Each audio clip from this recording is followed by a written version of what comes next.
Test, test, test.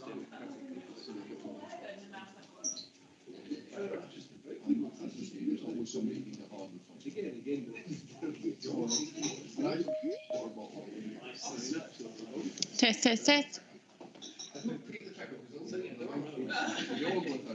Yeah, I think that one's interesting. And I'd be really interested to see what happens with Messi. Morning, Steve. Morning. Peters. Yeah, it's all good, thanks. That's great. Thank you.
Morning, Derek. Morning, Peter.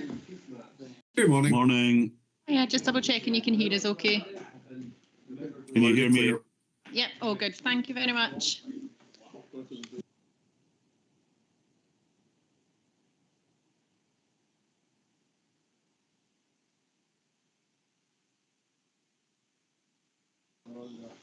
Morning, Angus. Just double checking you can hear Hi us. there. I can hear you fine. Can you hear me? Yeah, we can. That's great. Thank you very much. Perfect. No problem.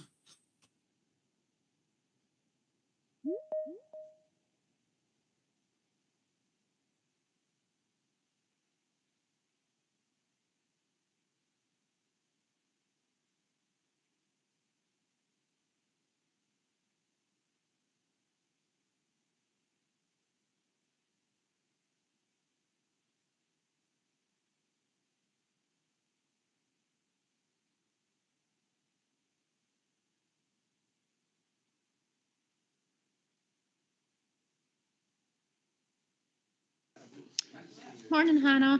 Just double checking you can hear us. Morning.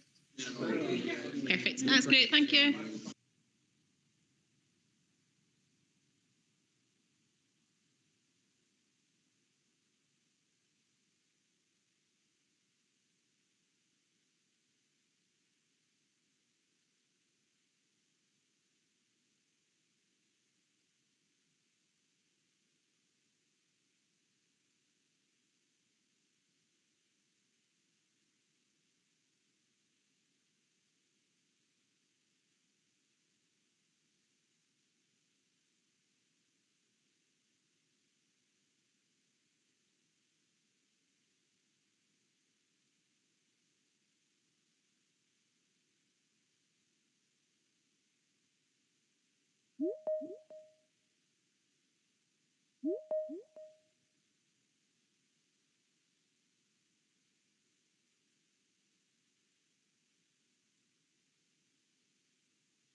Morning, Fiona. Morning, Mike. Just double checking you can hear us okay. Yeah, I can hear you fine. Thank you. Morning. That's great. Thank you. Mike, can you hear us okay? Yeah, perfectly. Yeah. That's great. Thanks very much.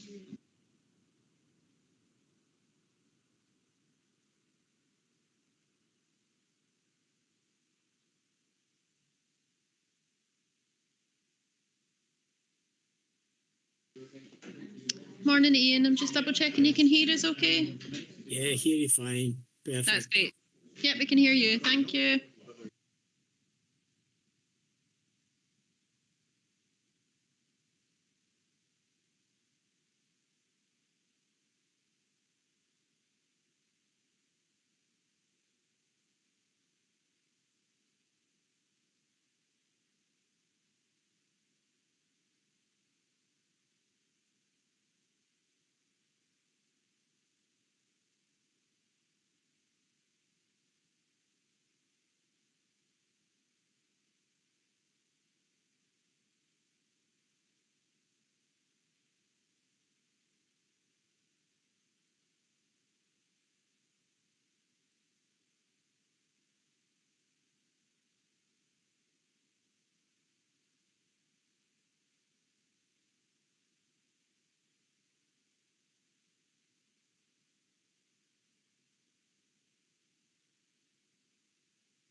Morning, Anne. Just double checking you can hear us okay?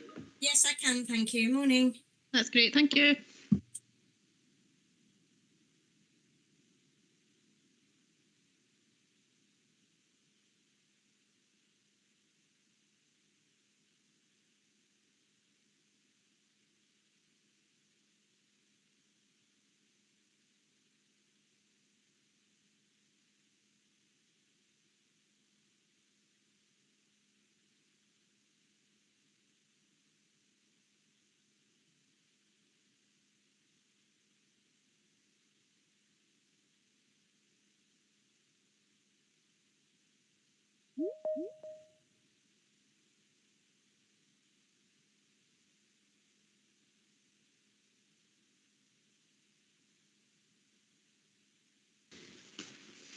Morning, Paul. Just double checking you can hear us okay?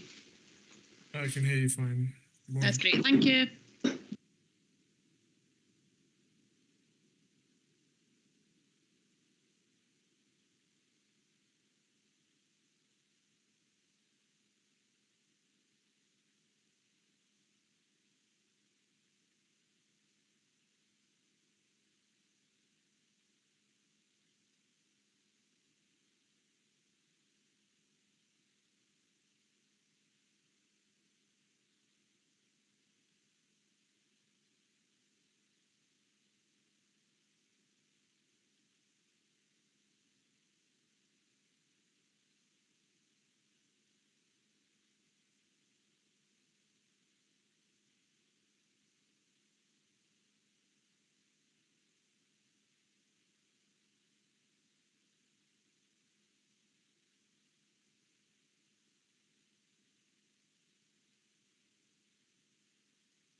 Good morning, everyone, and welcome to the January CNPA Planning Committee meeting. I'm Russell Jones, convener of the Park Authority's Planning Committee. Today's meeting will also be streamed live on the @Cairngorms YouTube channel. Today we have apologies from Jiva Blackett, and Bill Lobbin will be joining us slightly later. Before we go any further, I would ask the clerk to the board to run a roll call. Thank you, Karen. Sandy Bremner, Morning. Jackie Brereton, Present. Pete, Good morning. Kenny Deans, I'm here, thank you. Paul Gibb, Here. Morning. Hannah Grist, Good morning. Russell Jones, Here. John Kirk, Here. Laura McCallum, Good morning. Eleanor McIntosh, Hiya. Ian McLaren, Good morning. Fiona McLean, Morning. Steve McElwright, Yeah, I'm here. Duncan Miller, Morning. Anne Ross, Good morning. Derek Ross, Here. Michael Williamson. Yeah, present. Thank you, Karen. Members, to help us moving the meeting forward in the correct manner, could I remind members, please, to ask questions during the question session, and then when we move to debate, please remember that the debate is amongst members of the Planning Committee, just your colleagues. Thank you very much. Should a member wish to pull together an amendment to the motion on any on today's item, a breakout room is available. You will be joined there by Peter Ferguson, our legal advisor from Harper MacLeod, who is attending today's meeting virtually. Good morning, Peter. So moving on to item 2, minutes of the previous meeting on the 12th of December 2025 and matters arising not covered elsewhere. Can I ask if the committee is content with the accuracy of the minutes from the meeting of the 12th of December? And are we happy to approve these minutes? Agreed? Thank you.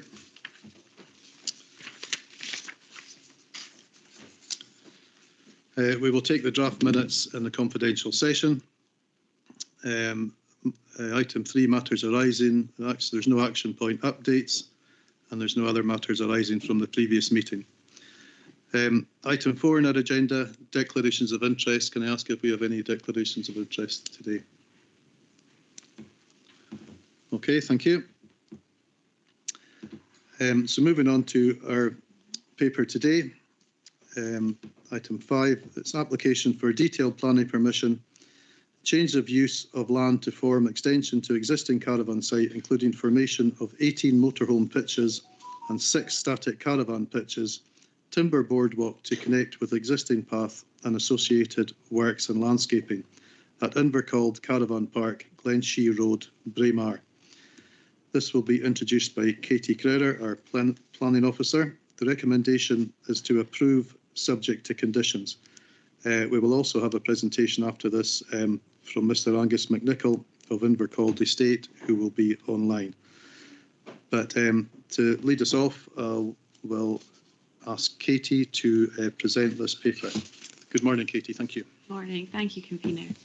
Okay. So the application site lies on the southern edge of Braemar. The main part of the site forms a sort of oblong extension to the south of the existing caravan park and is within the settlement boundary of Braemar, as well as being part of the T1 allocation for tourism within the local development plan. The application site, as you can see from the plan there, will be accessed from the existing caravan park entrance, which comes directly off the A93 to the sort of eastern side. And there will be a new pedestrian route, which you can see on the plan, running along the western edge of the caravan park, before crossing a small water course to the sort of northwestern corner, and crossing an area of grassland to connect with Balnellan Road to the northeast. This is an aerial plan. Apologies, we couldn't get the red line boundary on there. But as you can see, just to the immediate south of the existing caravan park, the site's currently a sort of open field with post and wire fencing to the north, west and eastern sides. So this is the proposed layout of the development, which will comprise 18 touring caravan pitches and 6 timber caravans positioned around an internal rectangular sort of loop road. Access to the application site itself will be created will be created via the existing road network within the caravan site itself, as you can see there. So the new road will be taken from that existing road. The first section down into the sort of main part of the site will be tarmacked, and the rest of the loop road will be finished in a compacted local grey subbase or quarry dust sort of track. The 18 caravan pitches will be located mainly in the middle of the loop road, as well as the sort of western and southwestern parts of the site there. The pitches will be hard standing caravan spaces measuring approximately just over 6 metres by nearly 10 metres and finished with a compacted self-draining gravel surface. The 6 caravans, so the mobile timber caravans, which will be sort of mobile structures which will be delivered to the site, are situated in the sort of southeastern part of the application site, on the outer part of the looping track there. In addition, there'll be a picnic area with benches in the sort of space within the looping sort of road. There will be PowerPoints placed across the site for the caravan pitches, which again are marked on the plan there, sort of in the middle and on the outer edges of the touring sites. There'll be lighting, which will be sort of low bollards and units mounted to the gable ends of the cabins themselves. The site will be bound by post and wire fences, and informal pedestrian access across the site will be marked just by mown grass paths. So from the main part of the site, from the northwestern corner of the main part of the site, a new pedestrian route will be created connecting both the extension and the existing caravan park to Balnellan Road to the north. So the route will run along the inside edge of the existing caravan park. If I just go into the next slide, and it'll, as you can see there, when it at the top of the caravan park, it crosses a small waterway and an area of grassland to connect with an existing track that leads up to Balnellan Road and Balnellan Place. So just looking at the path in a little bit more detail, part of the proposed route, you can see on the left-hand aerial image, there's 2 orange sections and a pink section. So the pink section is going to be an elevated 1.1 metre wide timber boardwalk with handrails. So that'll be for about 125 metres of the route. And then either side of that will be a path with a sort of finished in sort of compacted stone. Due to flood risks surrounding the site, the path and boardwalk will provide a flood-free and accessible means of access and egress between the caravan park, include the existing caravan park and the extension, and that will lead up to Balnellan Road and the village itself. So this not only provides improved connectivity and active travel between the caravan park and the village for visitors, but it ensures there's a safe route out in the event of flooding in the surrounding area. So looking at the caravans themselves, they are simple self-contained timber sort of caravans with a pitched roof measuring approximately 11.7 metres by 4.3 metres wide, and all will have a 25 metre square deck. In keeping with the sort of fog pods already on the caravan park, they're referred to as fog house caravans, will be clad in natural untreated Scottish larch in a board-on-board style with a terracotta roof, corrugated sheet roof, a terracotta coloured corrugated sheet roof, and anthracite grey windows and door frames. The caravans will each have a side access with timber steps and a north-facing deck with steps and handrails, all of which will be finished in the matching untreated Scottish larch. Each caravan will have a short driveway and parking area next to it, which will be finished in a compacted gravel surface. The plots have been positioned to meet the existing contours of the site as far as possible, but some areas of reprofiling will be required along the southern boundary of the development site to meet the existing ground levels. And this is just the layout of the caravans. So again, they're all self-contained and have 2 bedrooms, and you can see the side entrance as well as the sort of the patio style doors onto the deck. So in terms of landscaping, there's proposed landscaping both within and out with the development site. Within the site, it's proposed that 9 trees will be removed, and 101 new trees are proposed in a variety of species, canopy heights and age structures to help integrate the extension within its setting. In addition to this, though, a 90 metre wide hedge is proposed along the northern edge of the site, which you can see there just next to the track. And that's proposed between the existing caravan park and the extension.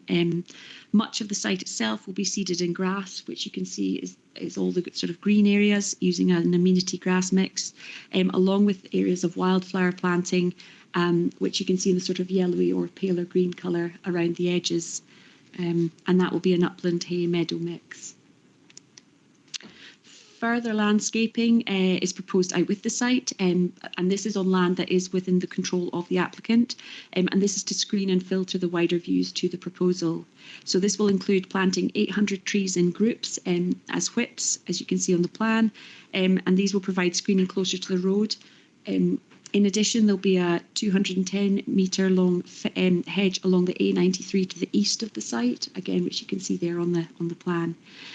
As well as the tree planting, hedgerow creation and wildflower seeding, the 9 bat boxes and 15 bird boxes are proposed to further support biodiversity enhancement.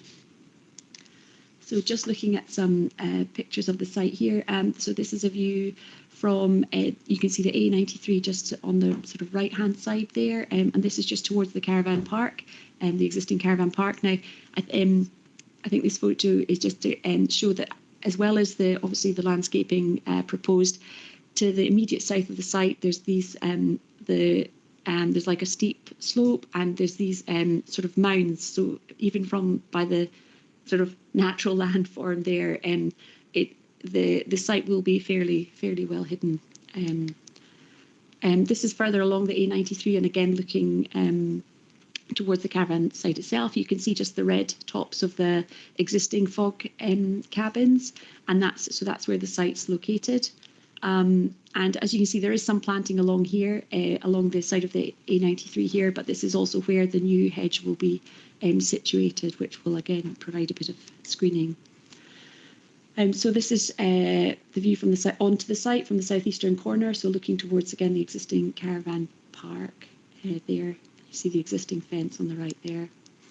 And then this is looking out from the site again, looking south. So you can see the way that the sort of slight sloping of the site up to those mounds that they lie out with the site itself. And again, this is just looking sort of westwards. Again, you can see this sort of steeper land topography as well towards the west, and you can see the existing caravan park there as well. And this is just gives you a view from the south, looking down onto the site itself and the existing caravan park. So this is the southwestern corner where the start of the path will be located. And on the left-hand side, you can see the path will run down the side of the existing cabins into the caravan park. The picture. So the boardwalk will come right across to the area of greens, of sort of green field sort of. So on the left-hand side, that's sort of from the middle, looking back towards where the boardwalk will come across, and on the right towards the route that will lead towards the houses. And this is just where the location for tourism. The local development plan's settlement-specific guidance states that within the allocation, there may be capacity for further development in the southern part of the site, which must be for tourism uses and compatible with the existing operational business. So in this respect, the proposal fully meets these requirements as it will extend the existing operation of the caravan park. In addition, the new path and boardwalk, which whilst extend out with the settlement boundary to the northwest, connect the caravan park to the village centre and will improve active travel opportunities and accessibilities to and from the site. The proposal will make a positive contribution to Braemar and the local economy. It's compatible with the existing operation of the caravan park, and there's no likely amenity impacts for the existing business or surrounding area. Therefore, the application complies with Policy 30 of National Planning Framework 4 and the relevant provisions of the Local Development Plan. In addition, it's consistent with Braemar's settlement statement in the Local Development Plan and specifically the requirements for that site.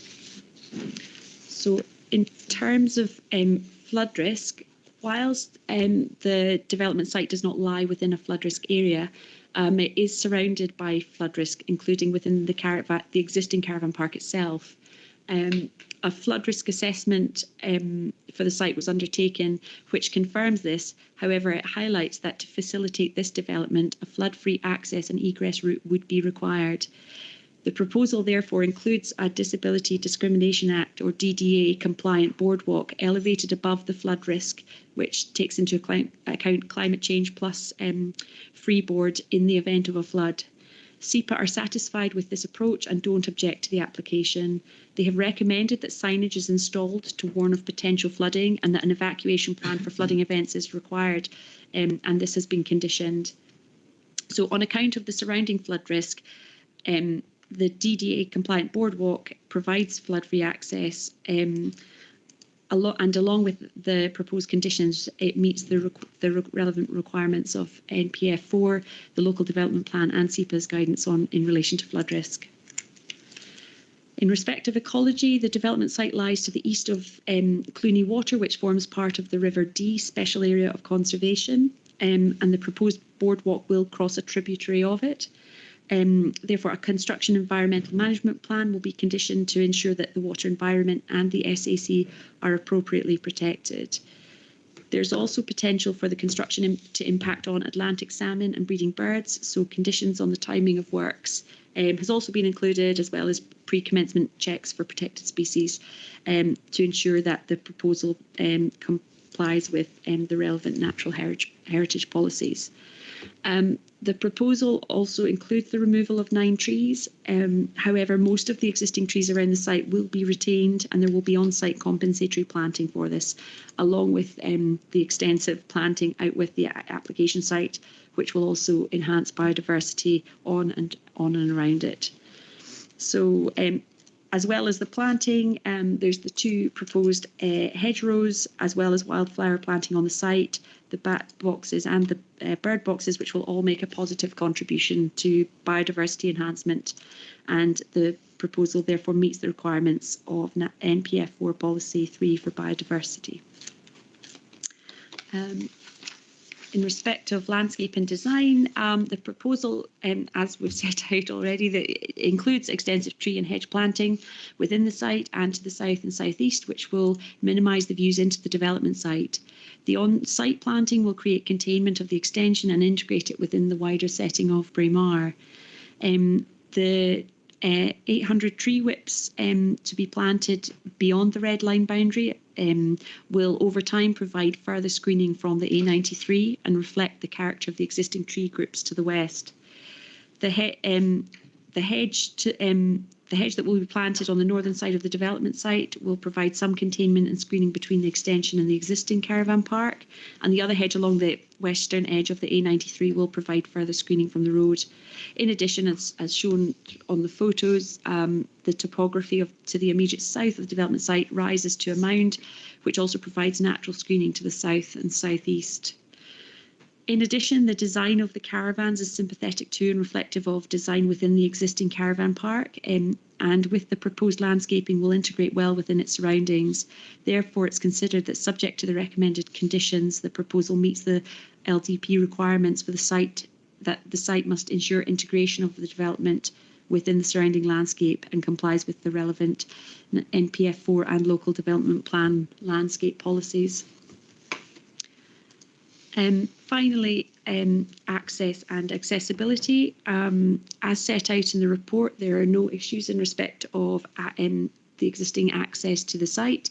It was highlighted that there's a need for passing places on the boardwalk section of the pedestrian route, and therefore an updated boardwalk plan has been conditioned. Overall, the proposal provides suitable means of access, adequate parking, and also incorporates a new DDA compliant path that will help support accessibility and encourage active travel to and from the development site, and so complies with the relevant provisions of NPF4 and the local development plan. So, to conclude, the proposal seeks to extend an established caravan park on a site that is allocated for this use within the local development plan. The proposal will form part of and enhance the operation of the existing caravan park, as well as integrating well within its surroundings due to the proposed planting and landscaping. A number of biodiversity enhancements are proposed. Therefore, it's considered that the proposal meets the relevant policy provisions of NPF4 and the local development plan, and there's no material considerations which outweigh this conclusion, and it is recommended that the application is approved subject to conditions. Thank you. Thank you very much, Katie, for that very clear presentation. Members, do we have any questions for Katie? Eleanor McIntosh. Thanks, Katie. I've got two questions. The touring caravan park, I presume that's for camper vans as well as what I think of as caravans. Yeah, my understanding it would be touring caravans or camper vans on those sites. They're just effectively pitches. So is there sufficient capacity for emptying of waste from these tourers? Because I haven't heard that mentioned at all, but maybe they exist already. No, that's a valid point. I mean, my assumption would be that there's existing facilities within the caravan park that would be able to accommodate that. But it's not specifically been mentioned in the application. So. I thought that was quite a big part for caravan parks, but I'll leave that one with you. My other question was for the Fog House caravan bit. Have you considered putting any sort of residency length on them? Because I know we've done that in the past. We hadn't considered in this instance, I think possibly because it is a caravan, it is an existing operating caravan park, but it's I'm sure that's something that we could condition. As you say, we've definitely done that for other I think other applications for tourism use. So that would be valid if the committee wished to do that.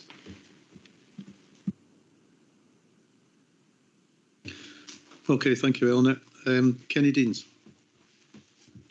Thanks, Convener. Two questions also. There was no mention of charging facilities, unless I missed that, for electric vehicles, and I wondered if that was incorporated in some way. There's no charging sort of facilities have been proposed as part of the application, no. Yeah, it just seems a bit odd given where we're going with this. And the other question was you talk about the DDA on the boardwalk and things, but the illustration on the cabins, they don't seem to be disabled access at all. Is that the case, or? So yeah, none of the proposed caravans will be sort of our accessible caravans. I know that there is one of the existing fog cabins on the site is for disabled, does have disabled access, and also they have facilities with toilet facilities for disabled access within the existing caravan park as well.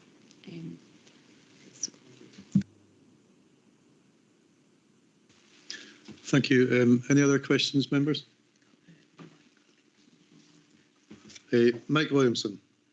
Thank you, convener. My question is about the Broadwalk and it being used as an access point onto the caravan site. I take it will be covered under pre-existing fire regulations in the event of a fire.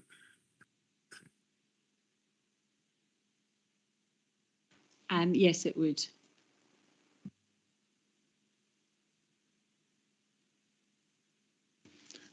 Okay, thank you. Do we have any other questions from members? Okay, thank you, Katie. Move on now. We have a presentation from Mr. Angus McNichol of Invercald Estate.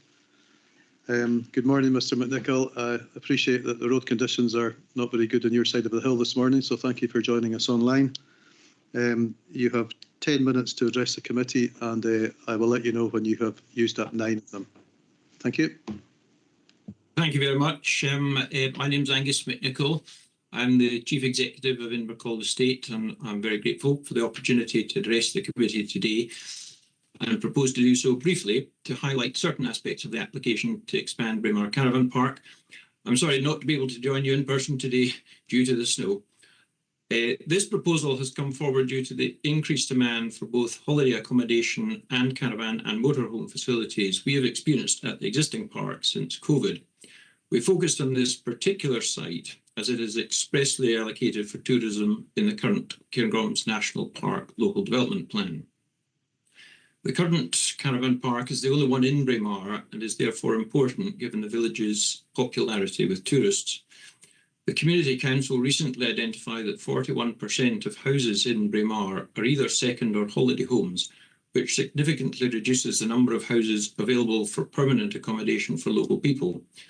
We also hope that provision of additional holiday accommodation in what is an environment specifically designed for that purpose will therefore go some way to help offset demand for houses in Braemar for holiday purposes.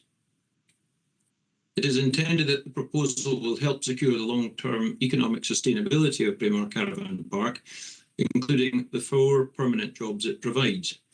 Braemar Caravan Park is one of the few in Deeside that is open all year round, except for the month of November, helping to support the year-round tourism economy. This is important for permanent local tourism and recreation businesses such as Glenshee Ski Centre. Braemar Community Council have noted they are supportive in principle of the proposed development, and there have been no objections to the application. As far as the design of the expansion area is concerned, the proposed foghouse caravans intentionally reflect vernacular themes and the design of the existing fog pods at the park, which are externally lined with Scotch larch with terracotta-coloured corrugated roofs. The proposed motorhome and caravan pitches also reflect the pattern and grain of those within the existing park. However, in designing the proposals, a key intention for us was to ensure that we would also enhance the existing environment and infrastructure. The proposals do this in 2 key ways.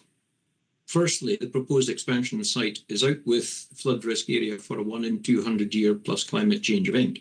However, the existing caravan park can flood to a degree in an extreme event such as Storm Frank. The boardwalk dry exit route forming part of the proposals would therefore be a material improvement for holidaymakers in the existing park in such an eventuality. Secondly, in providing screening planting for the area of expansion, we also wanted to improve the screening of the existing caravan park from this key southern entrance to the village via the A93.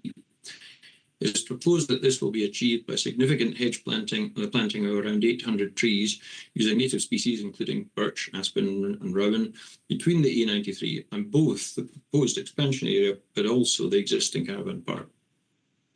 From an ecological perspective, the National Park's Ecological Advice Officer has also stated that the proposed compensatory planting and biodiversity enhancement measures should deliver a significant biodiversity enhancement for the area. The proposals in this application will therefore enhance both the socio-economic and environmental qualities of Braemar, as well as providing an improved facility to help support local tourism, thereby helping to meet all 4 of the National Park statutory aims and core themes and policies within the current local development plan. Thank you very much. Thank you, Mr. McNichol, for your presentation. Members, do you have any questions for Angus? Jackie Brereton. Thanks, Russell. Hello, Mr. McNichol. I just wondered, the point's already been made about disabled access, and we note that there isn't any disabled access planned for any of these new caravans or pods, and you only have one in the existing caravan park. Is this something that you've considered in any detail, and is there an opportunity to create better access in some other way? Thank you. Yes, no, it is something that we've very much considered. We monitor how much use of our existing fog pods. We've got one that's specifically been designed and enabled for disabled use, and in fact, it doesn't get much use at all for by disabled users, which is unfortunate. We would like it to be used more. We have also got specific disabled facilities, toilet, shower, etc., facilities on the park for disabled people. So we do encourage that, and we're quite open and welcoming of disabled users. But we felt that the additional costs involved, particularly in redesigning one of the Folkhouse caravans for disabled use, was not justified by the demand that we're seeing by specific disabled users. So that's the reason why we've not specifically gone down that route. Also, due to there being caravans actually getting up because they're above ground level by a couple of feet or so, actually getting access would be quite complicated. We'd need a long ramp for the proposed folk houses. So those are the reasons why we've not specifically done something. But it's something we're very happy to keep a monitoring on, because disabled people obviously are a market just like everyone else, and we're welcome to try and help fill that market if the demand is there.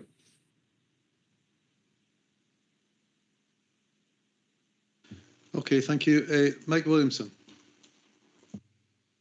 Thank you, convener. Yeah, my question is about the tree planting. I know that you are planting aspen, and my understanding is they tend to sucker and root very quickly. Is any consideration being given to the long-term impact of planting aspen?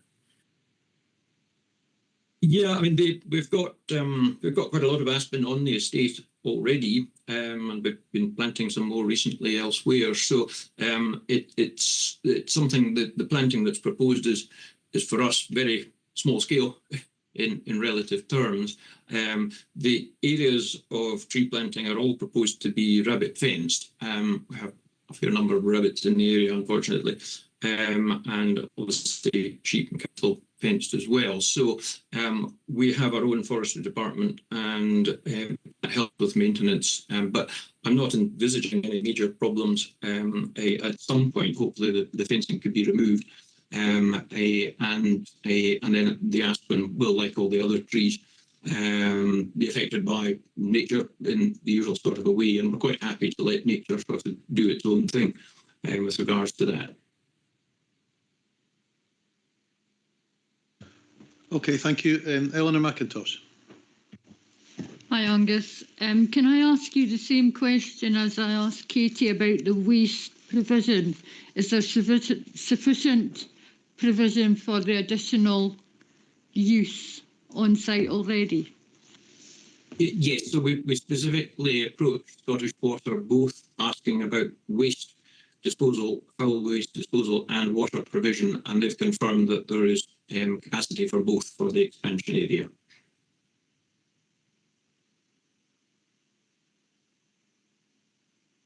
Okay, thank you. Kenny Deans. Hi, Angus. Yeah, it's just to follow up the question I also raised with the planning officer to do with the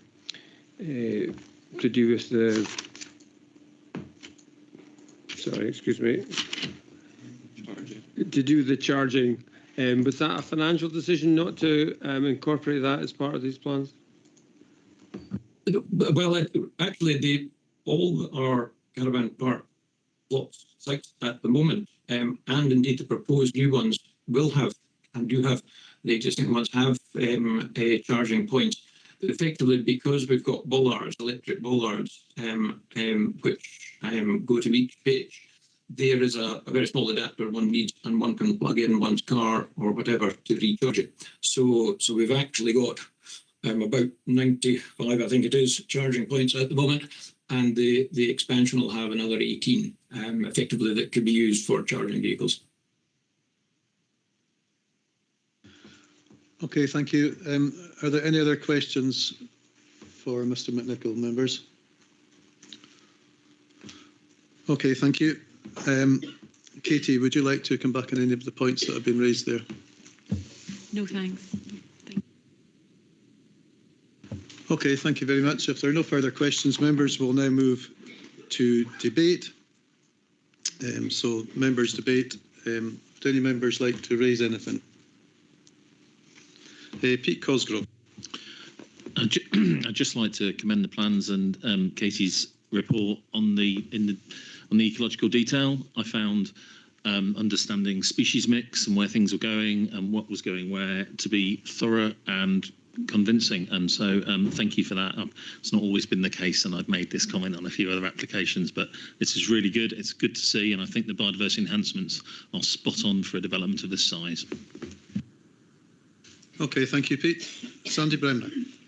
Thank you. Pete's already made one of the points I was going to make. Just to say, I believe this is a good, sensitive application in a community that's highly reliant on tourism, with a chronic shortage of all types of accommodation. So, subject to conditions, I'll be supporting this application. Thank you. Eleanor McIntosh. Yeah, I also think it's a really good application and it'll be good for Braemar. I do wonder about the residency clause and if we're not being consistent by not having one, and I just wondered what David or Gavin's take on that would be. Yeah, I'm not going to die in a ditch over it, but it was just for consistency. I just wondered. Yeah, that's fine. I mean, we'd be perfectly comfortable to look at that. We can look at what's on the original main consent. Emma might even have some more information on that if we want to bring her in. So we're certainly happy to explore that, and if there is a consistency issue, to address that in the approval committee. Did you want to bring? I was just going to say we've got a condition here that we have used for others. I can read it out if that's helpful. If just if you're satisfied with that, but it would say something along the lines of the holiday unit hereby approved shall be solely used as temporary holiday letting accommodation and for no other purposes whatsoever, including use as a permanent residential unit without the prior express grant of planning permission by the planning authority. The holiday unit shall not be occupied as a person's sole or main residence, and the owner of the holiday unit shall maintain an up-to-date register of the names of each occupier of the holiday unit, their length of stay and their main home address, and shall make this information available at all reasonable times to the planning authority. I would be very happy if that was added on. I don't know what the rest of the committee think, but I think, given the shortage of accommodation, they're not suitable accommodation units for full time, and I wouldn't like to see them being used in that way. So I would like that to propose that condition is added. Members, are we content to take forward Eleanor's proposal that condition is added? Okay, thank you. Anne Ross. Thank you, and good morning, everybody. I've got a bit of a echo there, haven't we? So apologies. I think this is an excellent application, and I'm happy to support it. I think it's just what Upper Deeside Braemar needs to encourage tourism of all types throughout the year. Braemar has excellent hotel accommodation, but this is also providing a different type of accommodation. And I think we'll see a mix of tourism with the provision of this facility. So I would like to say thank you to the applicant for bringing it forward. And I think it's very welcome and will boost the economy. Thank you. Thank you, Anne. Any more comments from members? Okay, no, just like to say, I think it's a very well thought out and very well received application, both by officers and by the community. And I think we're content to take this forward with Eleanor's recommendation as well, with conditions. So that's approved. Thank you.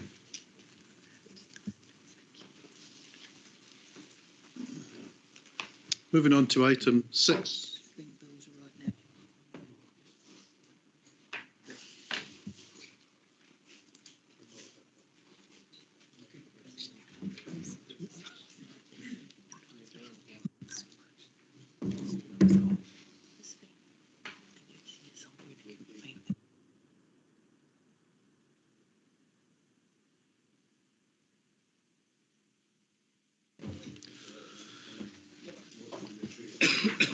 We'll now move on with item 6 on our agenda. Bill Lobban has now joined us in the room. Moving on to AOCB, and I'll hand over to David Berry. Thank you. Thank you, Convener. It's just one very brief item just to bring to members' attention, just by way of a brief update on the Laurel Bank application at Aviemore. I reported at the last committee that an agreement had been reached with the applicant to secure a contribution towards active travel improvements. That Scottish ministers had confirmed their agreement to the detail of that contribution, and that it had been paid by way of an upfront contribution. So just to briefly update, the Scottish ministers have now issued that planning permission, so that's now been granted. Grants permission for self-catering apartments, shops, a hotel and underground parking at that site. So that sort of finalises that position, and I just wanted to draw that to members' attention. But that was all from me, Convener. Okay, thank you, David. That brings us to the end of the public part of the Planning Committee meeting. Before we move to confidential session, for any members of the public, the date of our next meeting will be on the 13th of March. I'd just like to thank everyone for their presentations today. Thank you very much. Can we now turn off the live streaming?